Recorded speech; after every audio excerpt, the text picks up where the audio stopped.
మహేష్ కుమార్ గౌడ్ గారి నాడు మీ బిడ్డ మీ బస్తీలోనే పుట్టి మీ బస్తీలోనే పెరిగి ఇవాళ ఎమ్మెల్యే అభ్యర్థిగా మీ ముందుకు వచ్చిన నవీన్ యాదవ్కు మద్దతు ఇవ్వాలని సిపిఐ సిపిఎం ఎంఐఎం కోదండరాం పార్టీల మద్దతు ఈనాడు రహమత్ నగర్లో ఈ సభను ఏర్పాటు చేయడం జరిగింది. ఈ సభలో వేలాది మంది ముఖ్యంగా మా ఆడబిడ్డలు వేలాది మంది ఈరోజు ఇక్కడికి వచ్చి కాంగ్రెస్ పార్టీని ఆశీర్వదించి రాబోయే ఎన్నికల్లో 30,000 మెజారిటీతోని జూబ్లీ హిల్స్ గడ్డ మీద కాంగ్రెస్ జెండా ఎగరేయబోతున్నారని చెప్పి నాకు సంపూర్ణమైన విశ్వాసం నమ్మకం కలిగింది. మిత్రులారా, ఇవాళ బీఆర్ఎస్ నాయకులు ఒక మాట అంటున్నారు, ఉప ఎన్నికలు వచ్చినాయి, మా సిట్టింగ్ శాసనసభ్యుడు చనిపోయిండు, ఆయన చనిపోయిండు కాబట్టి ఆయన సతీమణిని గెలిపించండి అని. నేను ఒక మాట అడగదలుచుకున్నా. నేను ఈ సందర్భంగా నవయువకులకు గుర్తు చేయదలుచుకున్నా. 2007 సంవత్సరం ఈ ప్రాంతానికి ఈ ప్రాంతమంతా జూబ్లీ హిల్స్, కుకట్పల్లి, కుత్బుల్లాపూర్, షేర్లింగంపల్లి, ఖైరతాబాద్ ఇవన్నీ నియోజకవర్గాలు ఒకే ఒక్క నియోజకవర్గంగా ఉండే అది ఖైరతాబాదు నియోజకవర్గం. ఆ ఖైరతాబాదు నియోజకవర్గానికి ఆనాడు కీర్తిశేషులు పి జనార్దన్ రెడ్డి గారు నాయకత్వం వహించి ఆనాడు జంట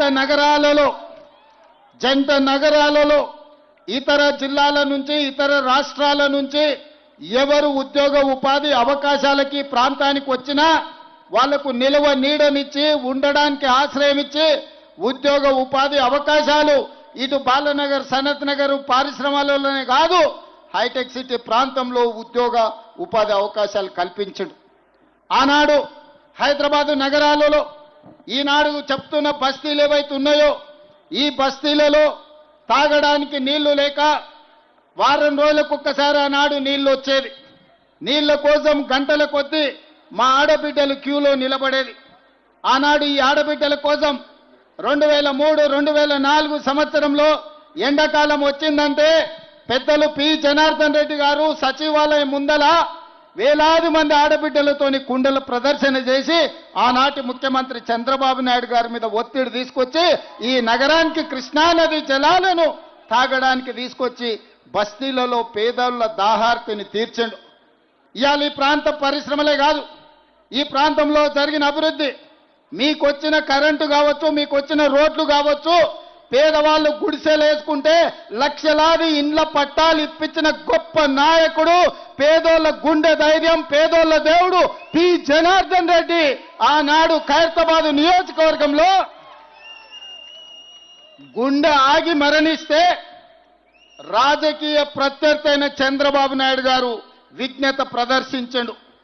పి జనార్దన్ రెడ్డిని గుర్తించి పేదోళ్ళ కోసం కొట్లాడిన పి జనార్దన్ రెడ్డి చనిపోతే ఆయన కుటుంబానికి ఏకగ్రీవంగా ఎమ్మెల్యేను చేద్దాం, మేం తెలుగుదేశం పార్టీ పక్షాన అభ్యర్థిని పెట్టడం లేదని ఆనాడు పెద్దలు జనార్దన్ రెడ్డి గారి కుటుంబానికి చంద్రబాబు నాయుడు మాట ఇచ్చి అభ్యర్థిని పెట్టలే.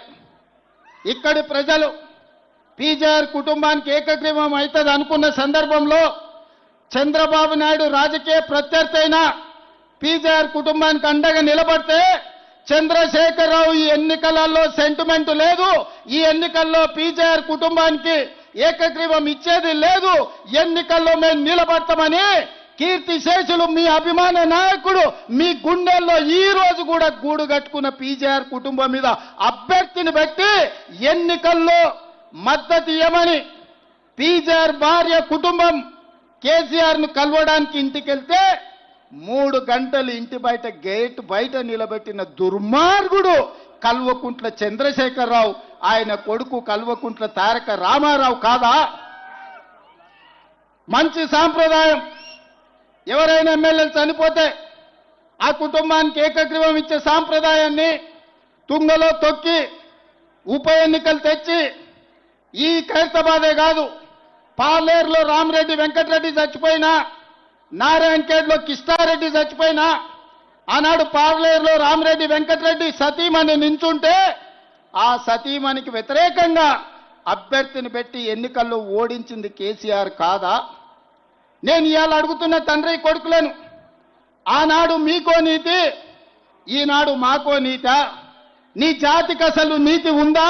ఒకవేళ నీ జాతికి నీతి ఉంటే ఆనాడు పీజీఆర్ మీద పోటీ పెట్టినందుకు రైమత్ నగర్ చౌరస్తాలో ఎస్పీఆర్ కాలనీలో ముక్కు నేలకు రాసి ప్రాంత పేదోళ్లకు క్షమాపణ చెప్పిన తర్వాత బీఆర్ఎస్ దరిద్రులు ఓటు అడగాలి. ఇవాళ మిత్రులారా మీరు ఆలోచన చేయండి. మా అమ్మలక్కలకు నేను విజ్ఞప్తి చేస్తున్నా, అక్క ఇవాళ ఆడబిడ్డను ఆదుకోండి, ఆడబిడ్డ కన్నీళ్లు చూడండి అని కేటీఆర్ చెప్తున్నాడు. వాస్తవమే, ఆడబిడ్డ ఎవరికైనా ఆడబిడ్డనే కదా. నీ సొంత ఇంటి ఆడబిడ్డ, నీ తోడ పుట్టిన ఆడబిడ్డ, నీ సొంత చెల్లెల్ని నీ తండ్రి సంపాదించిన ఆస్తిలో వాటా ఇవ్వాల్సి వస్తుందని సొంత చెల్లెల్ని మెడలు పట్టి బయటికి గంటిన కసాయుడు ఎవడన్నా ఉన్నాడంటే వాడు కేటీఆర్ కాదా అని నేను అడుగుతున్నా. తండ్రి సంపాదించిన ఆస్తిలో వాటా ఇవ్వాల్సి వస్తుందని సొంత చెల్లెల్నే ఇంట్లోకెళ్ళి మెడలు పట్టి దొబ్బిన నీచుడు ఎవడన్నా ఉన్నాడంటే కేటీఆర్. సొంత చెల్లెలకు బుక్కెడు అన్నం పెట్టనోడు చిన్నమ్మ బిడ్డ కంట బంగారు గాజులు చేపిస్తాడంట. ఈయనంట మాగంటి సునీతమ్మని ఆదుకుంటాడంట. నేను అడగదలుచుకున్న మా అక్కల్ని, అమ్మా మీ సొంత అన్ననే ఒకవేళ మిమ్మల్ని ఇట్లే అవమానిస్తే ఊరుకుంటారా, సలాకి కాల్చి వాత పెడతారా? మీరు ఒక్కసారి ఆలోచన చేయండి. ఇవాళ నీచుడు దుర్మార్గుడు లాలూచి ఉన్నోడు ఎవడన్నా ఉన్నాడంటే వేల కోట్ల రూపాయలు తెలంగాణను కొల్లగొట్టి సంపాదించుకున్న ఆస్తి. అందులో సగం కాకపోయినా చారాన వంతన్న సొంత చెల్లెలకి ఇస్తే సొంత చెల్లెలు తిడుతుందా? ఇవాళ సొంత చెల్లెలు ఆదిలాబాద్ నుంచి మొదలు పెడితే అలంపూర్ వరకు తిరిగి నన్ను మా అన్న వీధిన పడేసిండు, నా తండ్రి సంపాదించిన ఆస్తిలో సిల్లి గవ్వ నాకు ఇయ్యలేదు, ఈయన్ని బొందబెట్టురని సొంత చెల్లెలే తిరుగుతుంది. ఇవాళ ఈయన వచ్చి మహిళా సెంటిమెంట్ గురించి మాట్లాడుతున్నాడు. మహిళా సెంటిమెంట్ గురించే మాట్లాడాల్సి వస్తే, మహిళలకు జరిగిన అన్యాయం గురించి మాట్లాడాల్సి వస్తే, మంత్రివర్గంలో ఒక మహిళకు 5 ఏళ్లు మంత్రి పదవి ఇయ్యలే కేటీఆర్. దానికి సీపూర్ దెబ్బలు కొట్టాలనా లేదా మా అక్కలు ఆలోచన చేయరు. మా అక్కలు శాతగానోళ్ళ ఇండ్లు నడుపుతలేరా, కంపెనీలు నడుపుతలేరా, విమానాలు నడుపుతలేరా, బస్సులు నడుపుతలేరా, ఈ ప్రపంచాన్ని ముందుకు పరిగెత్తిస్తలేరా? ఇవాళ ప్రపంచాన్ని నడిపించే శక్తి కాంగ్రెస్ పార్టీని ఇందిరాగాంధీ నడిపించింది. కాంగ్రెస్ పార్టీని 25 ఏళ్లు సోనియా గాంధీ నడిపించింది. ఇవాళ కాంగ్రెస్ పార్టీని ప్రియాంక గాంధీ ముందుకు నడుపుతుంది, రాహుల్ గాంధీకి అండగా నిలబడి. ఇవాళ ఒక పక్కన కాంగ్రెస్ పార్టీ సోనియా గాంధీ, ఇందిరాగాంధీ, అదే విధంగా ప్రియాంక గాంధీ మహిళా నాయకత్వం ఇచ్చింది. ఈ దేశానికి రాష్ట్రపతిని కాంగ్రెస్ పార్టీ మహిళను చేసింది. ఈ దేశానికి మైనారిటీ జాకీర్ హుసేన్ ను 3వ రాష్ట్రపతిగా కాంగ్రెస్ పార్టీ చేసింది. ఇవాళ మా మంత్రివర్గంలో మీకు అందరికీ తెలుసు, సీతక్క ఇవాళ ఒక గొప్ప మంత్రిగా, కొండా సురేఖ గారు ఇవాళ మా మంత్రివర్గంలో ఉన్నారు. కాంగ్రెస్ పార్టీ అధికారంలో ఉంటే మహిళలకు గౌరవం ఉంటుంది. ఇవాళ ఇదే కాదు, మా అక్కలు నేను అడుగుతున్నా, అక్క 10 ఏళ్ళు ఈ పనికిమాలినోడు ఎవడైనా రేషన్ కార్డు ఇచ్చిండా రేషన్ కార్డు? వాళ్ళు అయ్యే జాగిరా? మీరేమన్నా గజ్వేల ఫామ్ హౌస్ అడిగినరా, లేకపోతే జన్వాడలో ఏమన్నా 2 ఎకరాలు అడిగిర్రా? మేము పేదోళ్ళమయ్యా, మాకు రేషన్ కార్డు ఇస్తే బియ్యం వస్తాయి, మాకు రేషన్ కార్డు ఇస్తే ఇవాళ సాదర వస్తుంది అని మీరు అడిగారు. ఒక్క రేషన్ కార్డు అని ఇచ్చిండ్రా? కానీ మీ సోదరుడు, మీ తమ్ముడు, మీ బిడ్డ రేవంత్ రెడ్డి ముఖ్యమంత్రి అయితే ఏడాది తిరిగాకల్లా ఒక్క జూబ్లీ హిల్స్నే 14,159 రేషన్ కార్డులు పేదోళ్ళకి ఇచ్చిన చరిత్ర కాంగ్రెస్ పార్టీది. ఆయల్ల మా మైనారిటీ సోదరులు కరెంటు చోరీ చేస్తున్నారని కేసులు పెడితే ఇవాళ ప్రతి వాళ్లకు ప్రతి పేదవాడికి కరెంటు ఇంటి సమస్య తీర్చడానికి 200 యూనిట్లు ఈనాడు ఉచిత కరెంటు ఇస్తున్నాం. 25,000 మంది ఇవాళ ఉచిత కరెంటు 200 యూనిట్లు ప్రతి పేదవాడికి ఇంటికి వస్తుంది. ఇవాళ సన్న బియ్యం 20,000 మంది కుటుంబాలకు ఇవాళ సన్న బియ్యం జూబ్లీ హిల్స్లోనే మీకు వస్తున్నాయి. ఇవాళ జూబ్లీ హిల్స్లో ఉండే ప్రతి మహిళ ఆర్టీసీలో ఉచితంగా ప్రయాణం చేస్తుంది. మీకు ఉచితంగా ఆర్టీసీ బస్సులో ప్రయాణం ఇస్తే ఆటో వాళ్ళని మీ మీద పంచాయతీకి తోలేడు, ఆటోలో తిరిగిన బిల్లా రంగాలు. ఆడవాళ్లకు ఉచితంగా బస్సులో పోతే ఆటో వాళ్ళకు అన్యాయం జరిగింది. వాళ్ళని ఆదుకోమంటే నాకు అభ్యంతరం లేదు. ఆటో సోదరులకు కూడా మంచి జరుగుతుంది, మంచి చేస్తాం. కానీ ఆడబిడ్డలకు ఆర్టీసీలో బస్సు బంద్ పెట్టుండ్రి, వాళ్ళని బస్సులో ఉచితంగా ఓనియొద్దని అంటారు. నేను అడగదలుచుకున్న మా అక్క చెల్లెలు, 10 ఏళ్ళు కేసీఆర్ ముఖ్యమంత్రి ఉన్నాడు, ఎన్నడైనా మీకు బస్సులో ఉచితంగా దోలాలని ఆలోచన చేసిండా అక్క? ఎన్నడైనా చేసిరా? ఇవాళ ఎవరైనా ఒక్క రూపాయి అడుగుతుర్రా మిమ్మల్ని?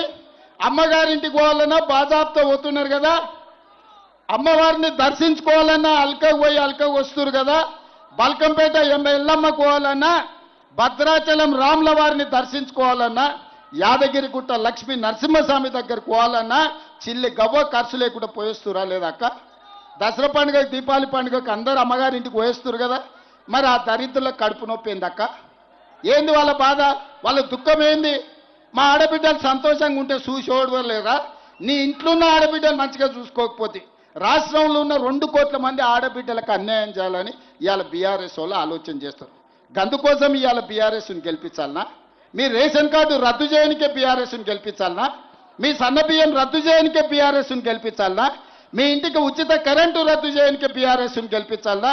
ఆడబిడ్డలకు బస్సు ప్రయాణం ఉచితంగా రద్దు చేయడానికి బీఆర్ఎస్ని గెలిపించాలనా? రేపటి తర్వాత మా మిత్రుడు శ్రీనివాసరెడ్డి గారు ఇక్కడ ఉన్నారు. జిల్లాలలో మొత్తం 100 నియోజకవర్గాలలో నియోజకవర్గానికి 3500 ఇందిరమ్మ ఇండ్లు పంచిచ్చి పైసలు వంచండి. ఇవాళ నేను శ్రీనివాసరెడ్డి గారికి ఆదేశాలు ఇస్తున్న వేదిక మీద నుంచి, ఈ జూబ్లీ హిల్స్ నియోజకవర్గంలో ఎన్నికల తర్వాత ఇందిరమ్మ ఇండ్లు 4000 ఇండ్లు ఇప్పించే బాధ్యత నాది. 4000 ఇండ్లు బస్తీలలో ఉన్న పేదవాళ్లకు, ముఖ్యంగా జిల్లాల నుంచి వలస వచ్చి సంపాదించిందంతా ఇంటి కిరాయికే కట్టుకుంటున్న మా పేదోళ్లకు నవీన్ యాదవ్ ఎమ్మెల్యేగా గెలిచి మంత్రి గారిని తీసుకొచ్చి మీ బస్తీలో 4000 ఇండ్లు ఇప్పించే బాధ్యత నాది. ఇది నా మాట, మీరు గెలిపించుకోండి. ఇవాళ నేను ఒక్క మాట అడగదలుచుకున్నా, మీరు ఆలోచన చేయండి. 3 సార్లు బీజేపీకి ఇచ్చారు. 2014, 2019, 2023 3 సార్లు బీజేపీ ఎంపీని గెలిపించారు. 2014, 2018, 2023 బీఆర్ఎస్ ఎమ్మెల్యేని గెలిపించారు. మీ సమస్యలు తీరినాయా? మీ సమస్యలు తీరినాయా? ఇవాళ కేటీఆర్ గల్లీలోకి వచ్చి అయ్యో పాడు ఇక్కడ మట్టి ఉన్నది, అయ్యో ఇక్కడ చెత్త ఉన్నది అని అంటున్నారు. ఆ చెత్త నా కొడుకే మున్సిపల్ మంత్రి ఉన్నాడు కదా 10 ఏళ్ళు. ఈ చెత్త పెరగడానికి, ఈ మోరీలు నిండడానికి, ఇవన్నీ సర్వ దరిద్రాలకు సర్వ రోగాలకు కారణం వాడే కాదా? ఆ మున్సిపల్ చెత్తకుని కాడ కట్టేయండి ఒకరోజు, అప్పుడు తెలుస్తుంది. 10 ఏళ్ళు మంత్రిగా ఉండి బలిచి బెంచ్ కార్లలో తిరిగిండు. ఇవాళ బెంచ్ కారు పంచర్ అయ్యి షెడ్డుకు పోయిందని ఆటోలలో తిరిగి మీ ముందర నటిస్తున్నాడు. 2 బిల్లారంగాల ఆటోలలో సందు తిరుగుతారు. ఏ ఇల్లు బాగుందో ఏ రాత్రి తుంకి కొల్లగొడదామో అని. ఏదాన్ని వదిలినరా? అదే కాంగ్రెస్ అధికారంలో ఉంటే, తెలుగుదేశం నాడు అధికారంలో ఉంటే ఔటర్ రింగ్ రోడ్డు కానీ, హైటెక్ సిటీ కానీ, అంతర్జాతీయ ఎయిర్పోర్ట్ కానీ, ఈరోజు హైదరాబాద్ నగరంలో ఉన్న మెట్రో కానీ, కృష్ణానది జలాలు, గోదావరి జలాలు ఈ హైదరాబాద్ నగరానికి తరలించింది కాంగ్రెస్ పార్టీ, ఆనాడు చంద్రబాబు నాయుడు. నేను ఇవాళ అడుగుతున్నా, 10 ఏళ్ళు ముఖ్యమంత్రిగా ఉన్న చంద్రశేఖరరావు, 10 ఏళ్ళు మున్సిపల్ మంత్రిగా ఉన్న కేటీఆర్ హైదరాబాద్కి ఏం తెచ్చిండో చెప్పమని నేను అడుగుతున్నా. శిల్పారామం మేం కడితే ఈ సన్నాసి వాడు సెల్ఫీలు దిగి పెడుతున్నాడు. హైటెక్ సిటీ మేం కడితే ఈ హైటెక్ సిటీ చూడని దాని ముందర బొమ్మ దిగుతాడు. నువ్వు బొమ్మలు దిగనికి నువ్వు ఉన్నావా? 10 ఏళ్ళు మంత్రిగా ఉన్నావు, గాడిద పండ్లు తవ్వినవా? మేము హైటెక్ సిటీ కడితే, మేము ఔటర్ రింగ్ రోడ్ వేస్తే, మేము అంతర్జాతీయ ఎయిర్పోర్ట్ కడితే, మేము ఐటీ కంపెనీలు అందిస్తే, మేము ఫార్మా కంపెనీలు అందిస్తే, మేము మెట్రో రైలు తీసుకొస్తే కేసీఆర్, కేటీఆర్, హరీష్ ఏం తెచ్చిరా? జన్వాడలో 100 ఎకరాలలో వార్డ్ ఫామ్ హౌస్ కట్టుకున్నాడు. గజ్వేల్లో 1000 ఎకరాలలో కేసీఆర్ ఫామ్ హౌస్ కట్టుకున్నాడు. మోయినాబాద్లో 50 ఎకరాలలో హరీష్ రావు గారు ఫామ్ హౌస్ కట్టుకున్నాడు. కల్వకుంట్ల కవిత శంకర్పల్లి దగ్గర ఫామ్ హౌస్ కట్టుకుంది. ఇది నిజమా కాదా? ఒకవేళ ఇది అబద్ధమని కేటీఆర్ అంటే 48 గంటలలో 100 బస్సులు పెడతా జూబ్లీ హిల్స్లో. ఈ 4 ఫామ్ హౌసులు మిమ్మల్ని తిప్పి చూపిస్తా. ఎక్కడికి వెళ్ళి వచ్చింది ఈ సొమ్ము? ఎక్కడ సంపాదించారు? రబ్బర్ చెప్పులు లేనోళ్ళు 100 ఎకరాల ఫామ్ హౌసులు వచ్చినాయి. ఎవనే జాగీర్ అది? ఏడుకెళ్ళి సంపాదించారు ఇవాళ చెప్పమని నేను అడుగుతున్నా. ఇవాళ వాళ్ళు పేదోళ్ళని మభ్య పెట్టాలని, సానుభూతి పొందాలని చూస్తున్నారు. అదేవిధంగా ఆటలో అరటిపండు, సందెట్లో సడేమియా, ना घर का ना घाट का। जो गधा है वो बीजेपी, ना घर का ना घाट का, धोबी का गधा, ना घर का घाट का, ना घाट का बोले। मगर आज बीजेपी का जो उम्मीदवार है, ना घर का ना घाट का, वो गधे को आज डिपॉजिट भी नहीं मिलने वाला है, क्योंकि ये लोगों का, दोनों का फेविकल बंधन है। हमारे माइनॉरिटी भाइयों से मैं एक ही गुजारिश करना चाहता हूं, भाई हमारे अजहर भाई को मैं मंत्री बनाया, क्या तकलीफ है उनको, क्या सरदर्द है उन लोगों का? किशन रेड्डी साहब जाके दरखास्त दी दी है इलेक्शन कमीशन को, अजहर भाई को मंत्री नहीं बनाना है। भाई तुम कैसे भी नहीं बने, तुम कुछ नहीं दिए। कांग्रेस सरकार राहुल गांधी अजहरुद्दीन को इंडिया के खिलाड़ी वर्ल्ड कप जिता के अपना नाम रोशन किए। जो खिलाड़ी है, देश का नाम पूरे दुनिया में रोशन जो किया, उन्होंने आज हमारा मंत्री है। हम लोग गर्व से कहना, हमारा हैदराबाद शान आज मंत्री बन गए। अगर उनको तारीफ नहीं किए तो नहीं किए, मगर खिलाफ करने का क्या जरूरी था? किशन रेड्डी साहब, किसके लिए आप किसको मदद देना चाह रहे हैं? हमारे माइनॉरिटी लोग कोई भी बीजेपी को वोट देने वाला नहीं है। फिर सब सारे कांग्रेस को, देश को, उसको क्या तकलीफ है? इसमें विभाजन लाके कुछ वोट आप बीआरएस को दिलाने के लिए कोशिश कर रहे हैं। ये मंत्री नहीं बनाए तो कुछ वोट है, कुछ वोटर्स, अरे भाई हमारे माइनॉरिटी मंत्री नहीं बनाया रेवंत रेड्डी साहब, इसीलिए हम कार को कुछ और डाल देंगे। कार को मदद करने के लिए आज किशन रेड्डी साहब कोशिश कर रहे हैं। मैं ये मन से यही पूछना चाहता हूं, किशन रेड्डी जी, आपका बाप का जागीर मैं कुछ नहीं मांगा, आपका बाप का जागीर कुछ खींच के अजहर को नहीं दिए। मेरे सरकार में, कांग्रेस पार्टी के सरकार में सोनिया गांधी, राहुल गांधी, उनके आदेश के अनुसार अजहरुद्दीन को मैं आज मंत्री बनाया। आपका क्या जा रहे? इनको तो छोड़ो, गुजरात से मोदी जी का जमीन जागीर जायदाद कुछ खींच लिए क्या? मैं कुछ पूछा क्या? गुजरात से कुछ लाए नहीं, गुजरात से कुछ खींच लिए नहीं, गुजरात से कुछ लेके अजहरुद्दीन को मैं नहीं दिया। तेलंगाना में, इसी रियासत में जो निजाम सरकार जो था, वही इलाके में आज अजहरुद्दीन को मैं मुख्यमंत्री होके उनको मंत्री बनाया, मेरे साथी बनाए। क्या तकलीफ हो रहा है उनको? किशन रेड्डी को बीआरएस वाले क्यों नहीं रोक रहे किशन रेड्डी को? किशन रेड्डी वो बयान दिए तो बीआरएस वाले कुछ नहीं बोल रहे। इसका मतलब दोनों एक ही है। दिन में लड़ लेते, रात को मिल लेते, अलई बलई रात को, दिन में लड़ाई झगड़ाई। ये मामला हो रहा है। माइनॉरिटी भाइयों, आप लोग सोचो, मैं कुछ बोलने का नहीं है, आप लोग सोचो। अब दूसरी बात मैं बोलना चाहता हूं, बार बार मोदी अमित शाह बोल रहे थे कालेश्वरम एटीएम बन गया केसीआर को, 1 लाख करोड़ रुपए खा लिए। बार बार कहा, बयान दिए अमित शाह और नरेंद्र मोदी जी, चलो भाई कार्रवाई किए, मैं पूरा चोर को पकड़ लिए। बीजेपी वाले बोले, किशन रेड्डी ये कहा भाई सीबीआई को दे दो, 24 घंटा में हम लोग अंदर डालेंगे केसीआर केटीआर को। मैं दे दिया सीबीआई को, 3 महीने हो जा रहे, 100 दिन कुछ कम खत्म हो रहे, अभी तक एफआईआर तक नहीं बनाया। 1 लाख करोड़ रुपए आम जनता के पूरा लूट किए, उनके खिलाफ हमारे असेंबली में चर्चा करके सबसे पूछकर सीबीआई को मैं दिए केस। 100 दिन हो रहा, आज तक सीबीआई ने क्यों केसीआर के खिलाफ कदम नहीं उठाया, क्यों एफआईआर तक नहीं बनाया? अगर किसी माइनॉरिटी के खिलाफ, किसी कांग्रेस नेता के खिलाफ ऐसे केस आए तो छोड़ते थे क्या? आप लोग सोचो। और फार्मूला ई रेस